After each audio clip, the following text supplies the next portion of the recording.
what were you saying before I cut you off?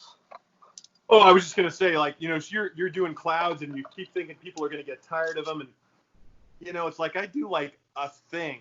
Like this is kind of elaborate for me because I have two objects in the thing.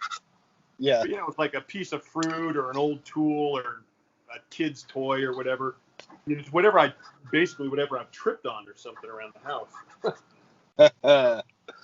And I have this theory, and I have nothing to back this up. I always am second guessing, and people say, well, why do you have so many followers?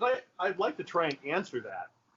I'd like to be as helpful as I can to whoever wants to have some help. But honestly, I think my work is so simple that it's kind of accessible.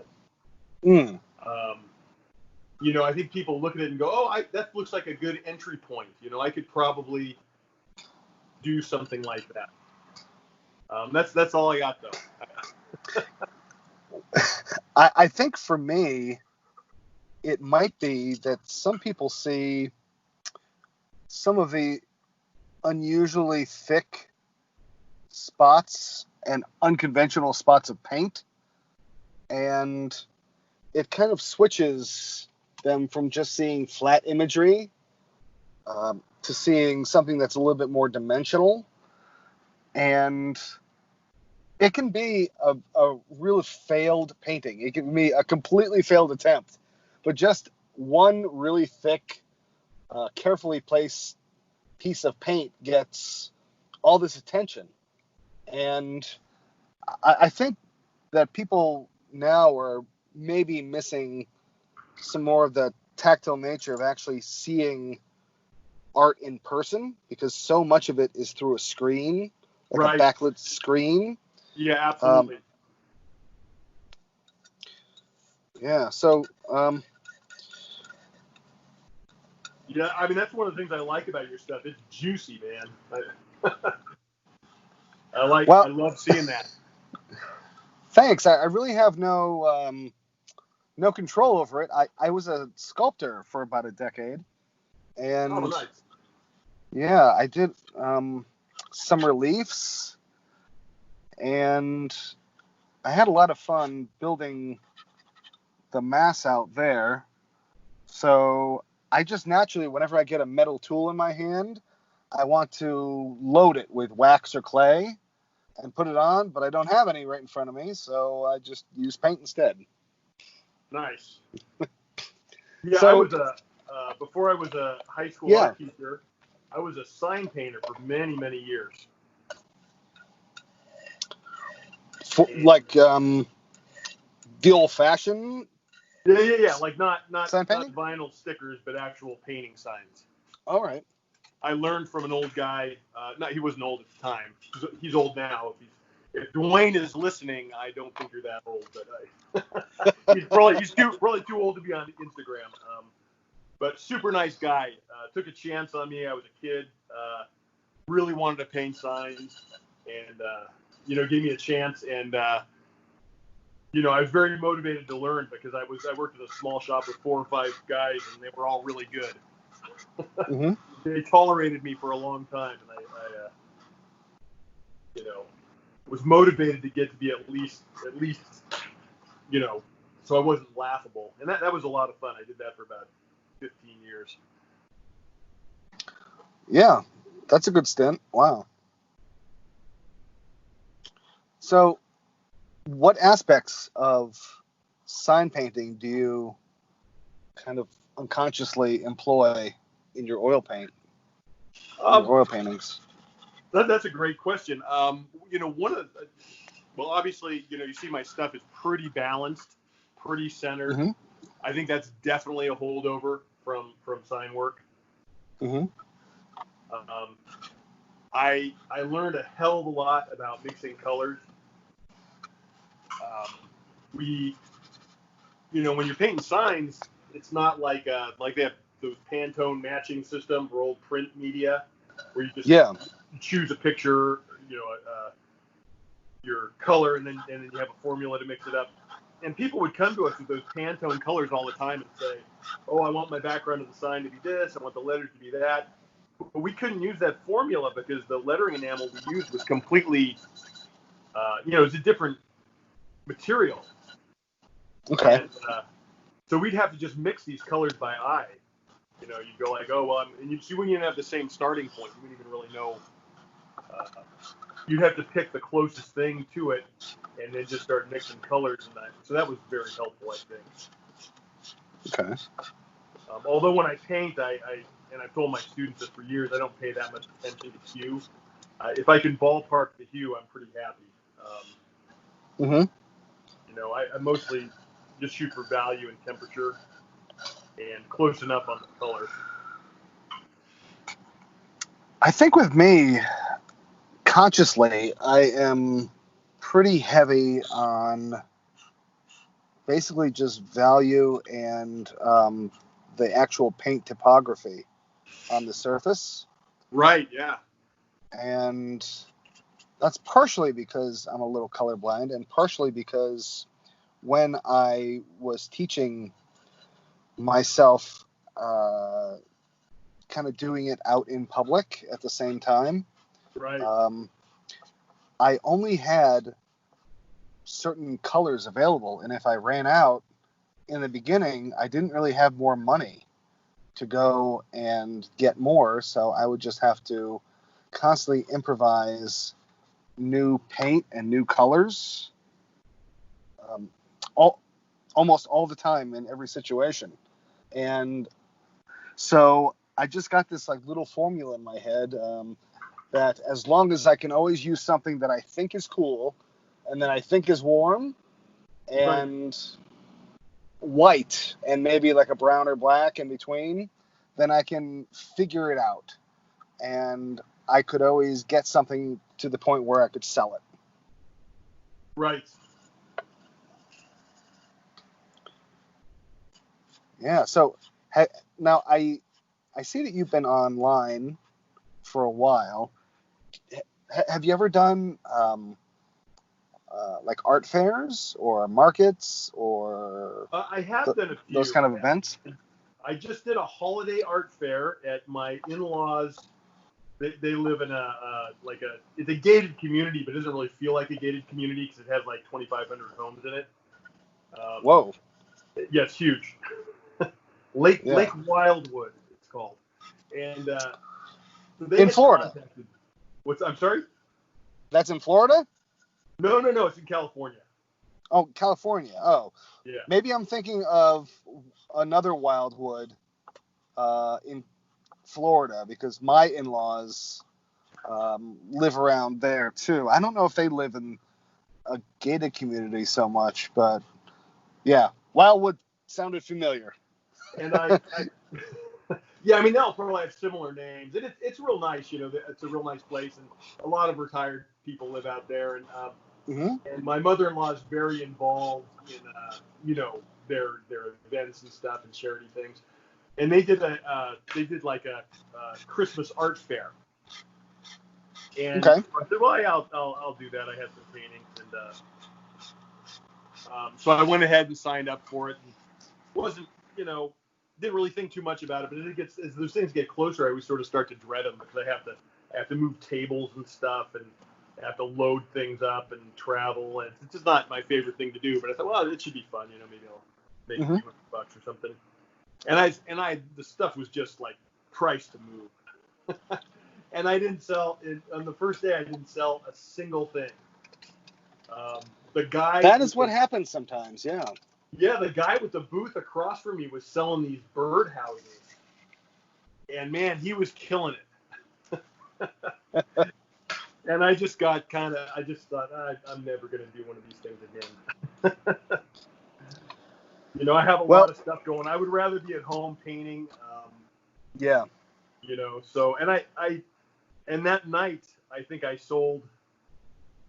made a couple of Etsy sales, and an eBay auction had closed, and I made $500 from just like selling stuff from my couch, while I was watching TV, because I posted it online. And I was never going to do it again.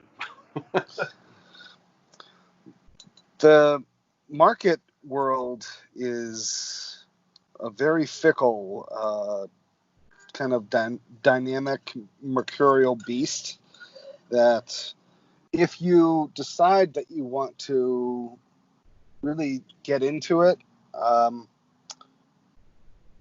the way that you create work actually changes. And I think that some people just aren't willing to do that because there has to be a kind of a certain attractiveness and I always thought of it as sort of a bling quality and a simplicity that goes beyond just compositional simplicity. It has to really knock someone in the head and tell them exactly what it is in exactly their way in order to get them to connect with it. And when you have a little bit longer, like online, to actually take a look at it and sit with it a moment and have a breather, then I think a lot of work reveals itself. But if you're just kind of having a beer and passing by a tent and you see something, I mean, it really has to hit all of your right switches in your head in order to make those sales. And depending on the crowd, you know, that was there that day, they were probably all just birdhouse people. Definitely. And that's something to contend with. Yeah, I found myself hating the birdhouse guy, even though he was really nice, you know. Yeah. Yes, it's the same with stand-up comedy. When you do shows like that, some nights you're giving it the same all that you would any other night or day, but you still eat shit. Right. Wow. So I'm looking at this lemon now, and I'm so lucky that I chose the colors that I did. I was going to take maybe a cad yellow deep, and then something maybe more like a Prussian blue, along with titanium and a cad. But I went just to like a CMYK, but instead of black, I'm using like a Van Dyke brown, and it's just working in this particular light. I also have the good fortune to have grabbed a panel that had yellow paint on it already before, without really even thinking about it. Oh, Yeah. Do you normally always paint on? It looks like just a white surface you have there. Yeah. It's primed. You know, I put a couple coats of gesso on masonite. Okay. And that's kind of my go-to. And I don't, you know, there was a while where I was doing an underpainting that was kind of in a burnt sienna or transparent red oxide or whatever. Mm-hmm. But I found that kind of slowed me down a little bit. Okay. So I just started painting just on white and not doing any underpainting at all, other than sort of a real cursory sort of, you know, just the big shape sort of lay-in type thing. And I kind of like that a little bit more direct approach without any underpainting. I mean, like I said, no underpainting other than, you know, just get the big shapes blocked in. I think I'm a little. I get a little paranoid that I need to cover all of the white up really fast with paint. So I don't necessarily feel I need a toned board or a colored board, but I think it helps me to breathe a little bit. and Well, makes me slightly less anxious, maybe. no, I definitely know what you mean. If you have if you have a big expanse of white out there, you end up sort of comparing everything you're doing to that white, and Yeah. it makes everything, there's going to be probably no pure white on there at the end anyway. So I at least try and get some background around it pretty quick. Mm-hmm. Even in like this looks white what I'm painting on right now, but it's actually it's a variation of my background color, and it's just going to help me figure out the relationships a little bit better. But I like the surface of the gesso, kind of the raw gesso. There's nothing else sealing it up, so it's pretty absorbent, and it starts sucking the oil out of the paint pretty fast. And I kind of like what that does to the paint quality. I don't really care for paint when it's super oily, Mm-hmm. So your piece has migrated just a little bit. Are you able to pull it back towards you just a tad? Yeah, there you go. Back.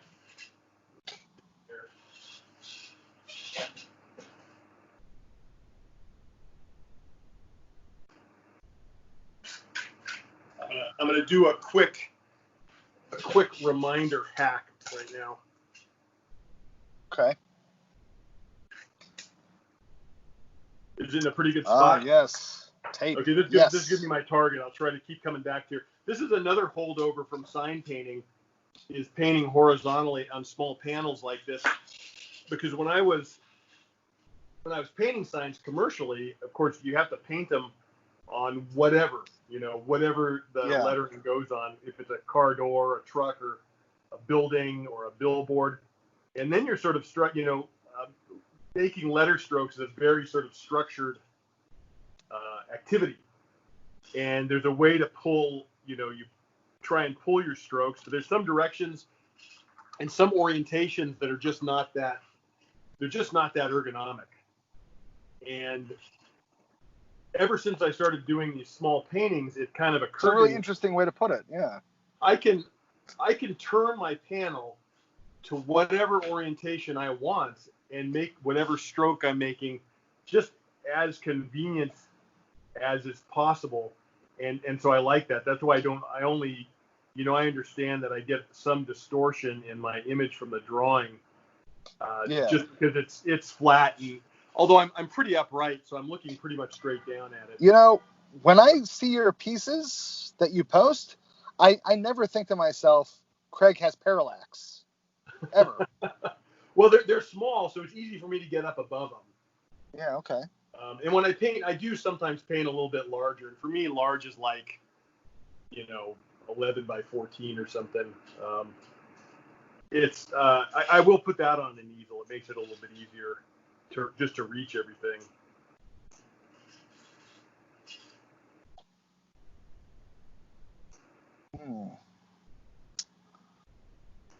It's interesting how many colors I'm having to find here with all this white background and white shapes. I really don't work with still life too often, and when I do, it's pretty much the same thing, and I always make sure that it's as bright as possible so I can see everything. Right, yeah. And so I don't have to do too much inventing, because in a landscape, I feel as though I can invent and pull it off, and still life, I don't have the same level of confidence. So this is actually a lot more challenging than I thought it would be. Well, my hat goes off to you, because I've seen your still lives, and I think they're good. I think they're quite good. But you are mostly landscape, and you're really putting yourself out of your comfort zone by letting me pick. God forbid I'd have to paint a landscape, on camera. Well, I'm hoping that eventually everyone I invite onto this thing will just do a little bit of research and show me up every single time. Because not only is that funny, but it also helps me. Because I really am not around people who challenge me to really push anything. And you know this, people are generally a little hesitant about giving critiques, like one painter to another, because they're not sure how you're going to take it. Right. And they're not sure about how they're going to be received if Right. they are one to do so. Excuse me. So generally, all I get is people blowing sunshine up my ass, which I know I don't deserve. Well, yeah, I don't know. I mean, who can say that or not? There's a lot of people out there who want to paint, and they see someone like yourself you paint often, and yeah, I mean, and you do that's too, something though. to aspire for. That takes discipline and dedication, and kind of a love of the craft. And a little bit of so madness. I wouldn't say that you don't deserve it. In that field, you're showing a lot of people the way. A lot of people, I think, would like to spend more time, doing something like this. Well, I hope that it keeps transforming. Yeah, I sometimes I look at, like, I don't know, whatever 2,000 plus paintings I posted, and there's not, there's different sort of phases of stuff, and there's different, I go through different, I'm gonna do a bunch of dark backgrounds now, or I'm gonna try colored backgrounds, which didn't last that long. I was not. Colored backgrounds are, I might come back to it. But mostly they're either dark or light. It's one or two objects. I did a bunch of paintings pretty recently where I put more. I just was kind of looking at my shelves with all my props on them, and I thought, well, I like how the shelves look with all the stuff. I should try and do some paintings that have more stuff. And that was a lot of fun. I'm definitely going to come back to that. But my work evolved really pretty slowly, and I'm always appreciative to people who aren't getting, like, tired of it. Like, oh, this guy painted another avocado. But I'm not. It's great when people like them, but at the end of the day, I have to kind of enjoy what I'm painting. And a lot of times there's really there's enjoyable aspects to painting something that's very familiar. I'm not. I went to art school, and I had a bunch of art professors pushing me and questioning my aesthetic, and that was great. That was a lot of fun. But I'm an older guy, and I like what I do, and if I ask for it, fine. But I don't really want to have someone pushing me into something that you know what I mean. I come out here and I do what I want to do, and it seems to resonate, and that's great. I'm super appreciative of that. And sometimes I paint a dud and I post it anyway because I don't know. I think people need to see that when you kind of make a turkey. You need people need to see that, I think. Hell yeah! I post as much garbage as I can. I mean, there are some times where I'm just not quick enough because I produce at least 20 different pieces a week. So sometimes I'll be painting over them, or I'll start and it'll be completely garbage, and I'll just go back and scrub it out and not even think to have taken a photo of it. Right. Yeah. So when I do, though, I posted some of my real winners proudly too. Yeah, it's like a lot of my students in high school would have this idea that everything you do is gold. And I'm like, no, that is not the case. Yeah. Someone once said the best way to do a good painting is to do 100 shitty paintings. That's where I was. That was the highway I was on, definitely. Yeah. So, how long were you an art teacher in high school? I was for 23 years. Wow. I only did it for 1 year. Oh, well, congratulations. Yeah, I got through one. Well, so I was painting signs, and I got a call from my old government/driver's ed instructor, and he had moved up in our district. He'd become a, I don't know, director of, not curriculum, but director of like personnel or something. And I always used to tell him that I thought he and an English teacher I had always seemed to have a good time teaching, and so I thought it would be a pretty fun job when I was a kid. And he said, "Hey, you still thinking about being a teacher?" And I said, "Yeah, I was kind of thinking about it, but I'm done with school, and I'm painting signs now." And he said, "Well, you're exactly what we're looking for." He goes, "We need someone with a vocational background to teach art at a continuation high school district." Okay. And I said, "Yeah, I don't have a credential, but I'll apply." And he said, "Yeah, we hire you, you get an emergency credential, and we'll go from there." And so I did that, and I got hired. And I loved it. That was a great job. And then they sold the school. Or they didn't sell it. They closed the school that I worked at, I don't know, 3 years ago. And I had more seniority than any art teacher in our district. And yet I was the one who ended up. That makes sense, yeah. Yeah, I ended up being the teacher that had to travel. I'm the one who had I had the crap assignment where I had to travel back and forth between two schools, and they gave me classes that were not art classes, which I taught a remedial reading class, which I can read, and I think it's important for kids to know how to read, but I think electric cars are important too, but I don't want to work on them, So I did that for a couple of years, and then I was just old enough to retire, so that's what I did. I know that game as well because I was a physics and geometry tutor as well. Oh, nice. Well, you would think so on paper.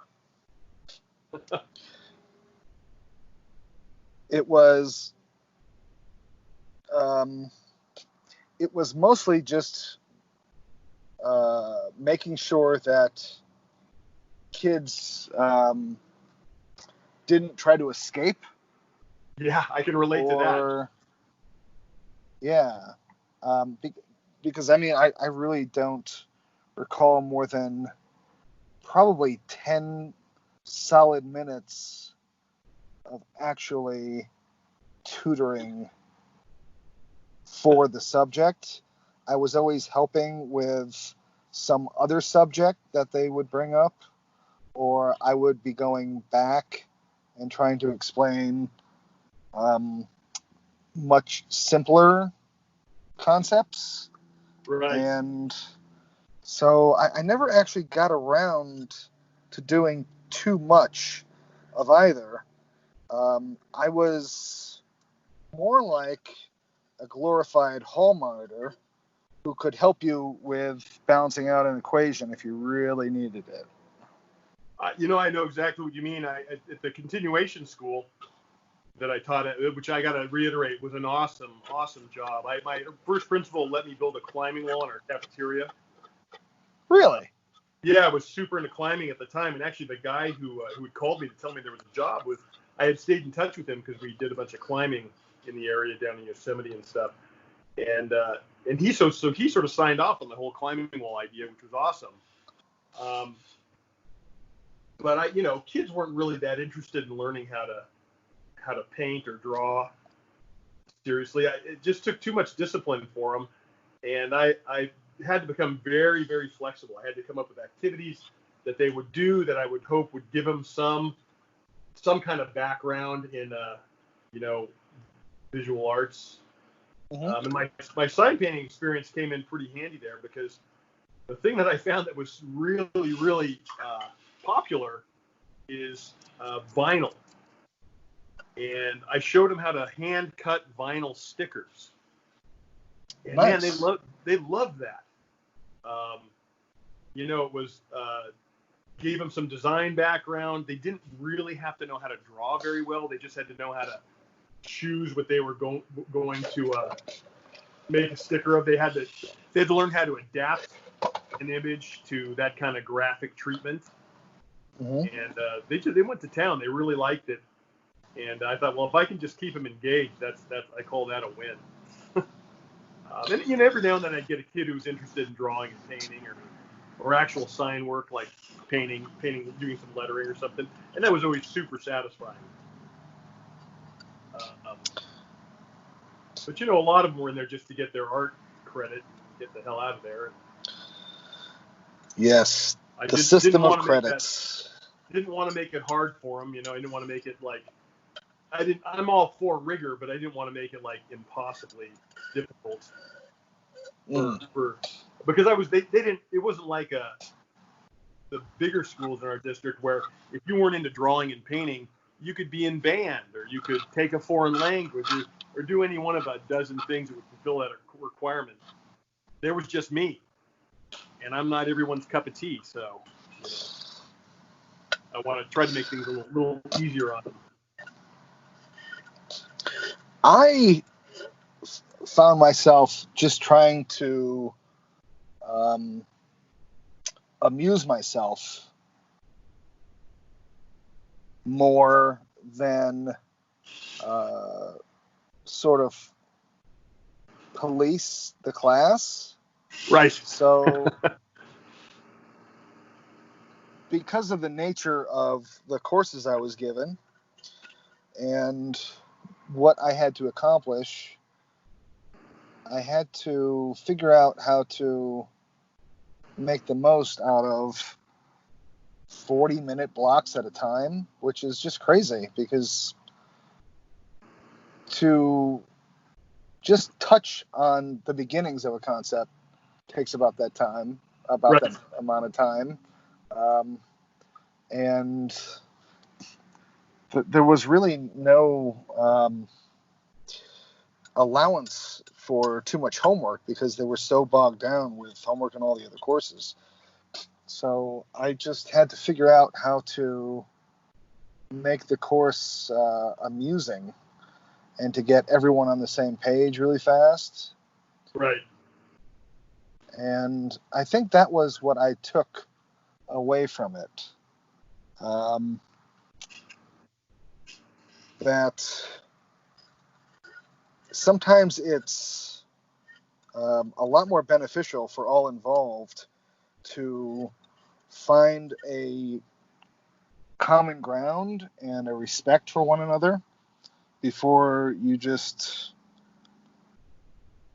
begin with all the other academic stuff. I think that's a great insight. I actually met my wife. We met teaching. She was the new math teacher, and we both agreed on this. It's like if you don't develop some kind of positive relationship, nothing else is ever going to happen with that kid. Yeah. I totally get that. I still remember the one kid who just gave me a hard time from start to finish. And it wasn't like there weren't plenty of other really interested students who were actually really trying to understand my approach and get a little something out of it. It's just this one kid was just so funny. Yeah. I mean, he was like, he was a natural stand-up, and I couldn't compete with him sometimes, and I just had to allow some of the jokes to go on. I know exactly what you mean. They were too good. Okay, so I'm starting to get a little thick here now in the background, and I'm not quite sure. I thought I had the values. It looks like you are being pretty careful about your darkest darks as well. Yeah. Which is good. It's a relief to see. It's interesting to just be talking to someone, working, and then glance over and see what they've also been working on. And I was able to do that a little bit when I was at the Lime Academy in art school back in the 90s, because a group of us would work together sometimes in the evening, and that was probably my favorite overall part of doing a fine arts only curriculum was all the studio time you had with all these other people. Right. And I think I missed that. And I got a little bit of it back when I was a street artist in New Orleans, but so many people had such a different, or they had a variety of hustles and angles, and they were coming at it from so many different approaches that the fine art thing that I was trying to bring was sometimes lost, and I can only work with maybe a handful of people out there who were interested in what I was doing and would slow down enough for me. Right. And yeah, then that's interesting.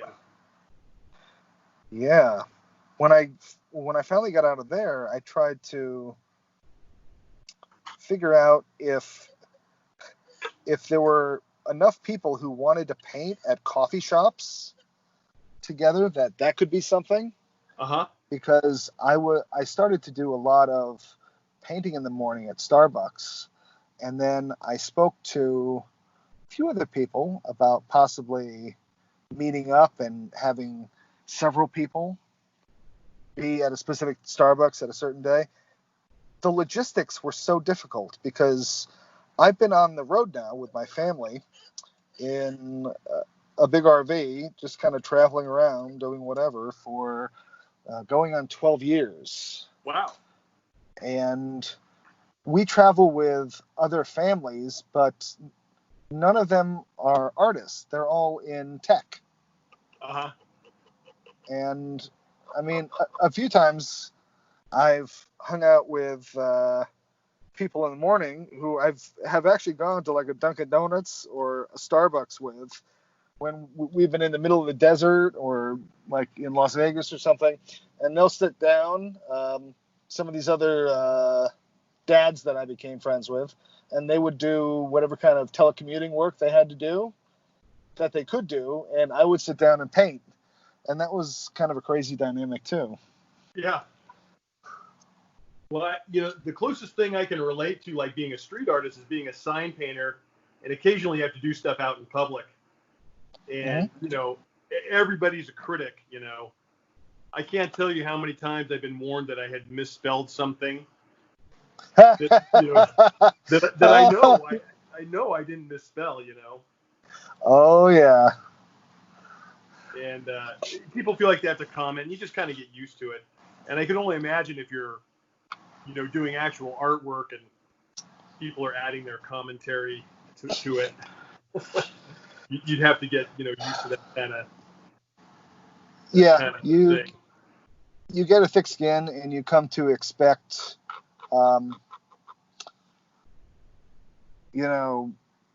everyone wants to run by you and say a Rodney Dangerfield line or or something like that, and then just kind of move away into the nothing. Yeah. So for a while I tried headphones. My sales went down a lot, but I tried headphones. Right. Yeah. Yeah. I mean, that's the thing. You have to be able to engage with people if you want to sell this stuff. Yeah. Yep. And then I just started hiring other kids who were a lot better at actually talking to people than I was. Oh, that's a good idea. I have a friend who's quite a good landscape painter. He was up in Lake Tahoe painting pine tree up by the shore at Sand Harbor or something, and some guy came by and admired his work. It's like, I don't know, it was an 8x10 painting, and he said, "Yeah," he goes, "I really like that painting. I watched you paint it." He goes, "Do you sell your work?" And my friend said, "Yeah." He goes, "I do." He goes, "This one." He goes, "Well, how much do you sell that for?" And he goes, "Well, I'd be, in the gallery it would be, whatever, but I'll sell it to you here for $400." And the guy goes, "I just watched you do it in an hour." He goes, "I'm not paying you $400 an hour." And yeah, he said, "Well, it took me about 25 years to get to where I could paint it in an hour. So that's how much it would be if you wanted." I've had that exact same conversation so many times. Yeah. Yeah, it's always their first time. The people who will say that to you, it's always like the first time in Right. their life, but it's like the 50th time in yours. Right. Oh, man, and now I have a fly in here since I'm painting in my car. Oh, yeah. I should probably tell everyone. Craig is comfortable at home in his studio on his table, and because I had no signal, Yes. I am set up in my car at a Walmart with this thing here that I sometimes use to do plein air paintings from my car. Yeah, I have my AC going right now too. It's going to be like 96 today. It's definitely in the 90s here in Montana. So I didn't ask you whereabouts you are right now. You said that you were in kind of a small town. Yeah, so I live in Auburn, or that's the nearest town, and that's on Interstate 80. It's about halfway between Sacramento and Lake Tahoe. Gotcha. If that kind of puts it on the map, it's like right. It's right when you sort of enter it's right when you're like in the foothills. So elevation is about 1,800 feet or so where I'm at, and I'm not in the Auburn town limits. I'm kind of out in the woods, just outside. So I'm really close to get to the grocery store, but I don't think you can. You have to stand in a very specific place we have 2 acres, and you can't see another house unless you're in a really specific spot. So it's pretty nice. It's isolated. We get attacked by bears all the time. It's kind of cool. Really? Yeah, I had a bear. There's a shed right next to my studio, and I have a little, it looks like a bathroom stall where I keep my garbage can. And the bear didn't try last week. He didn't even try to get through the door. He actually tore through the wall of the shed. Whoa. Which was pretty crazy. So I had to repair that. And now I have a blood feud with this bear. I had a bear kill like 9 of our chickens last year. It was tragic, but I've since made our chicken coop is very, very bear-proof now. We've been attacked twice in the coop this year, and the bear has been unsuccessful both times. So I'm pleased with that. Wow. I was just doing a backcountry trip at Yellowstone. Saw some bears from a distance, but our campsite that we're at, it made me really nervous, and I couldn't really pinpoint why. And when we finally packed out of there, the family that we went with happened to mention that, they just found out that 10 days earlier, a bear had come up and attacked a mother and her child while they were cooking at camp. Wow. And they had to euthanize it because it got the food reward for being aggressive. Wow. And yeah, and it was in that very spot. And I was not at all surprised. The whole time, even though I had bear spray, I was hyper paranoid that a bear was just going to come up over this kind of berm and just go for me. It's completely a nonsensical thought. I mean, but but I still had it. I was so nervous the whole trip. And in Yellowstone, they're grizzlies. We just have black bears around here, which are a lot more timid and smaller.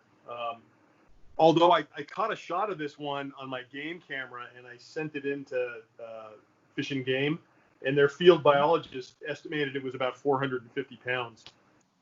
So still a pretty big bear for even for a black bear, but probably small to medium for a grizzly. Well, I think I'm about at the point of diminishing returns on this thing. I think I might be as well. So this might be a good time to stop, for me at least. And let me see what you have. Oh, yeah. Oh, yours is very nice, Craig. Shit. Oh, thanks. You got me. I'm going to stand up and take a look at yours because my phone is actually right above my eye level. Okay. Oh, nice.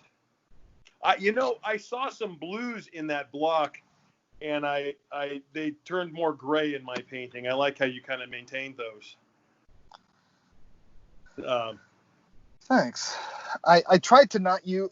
It's so tempting just to go really thick with white in some of those regions, and I tried to keep it green, like a bluish green.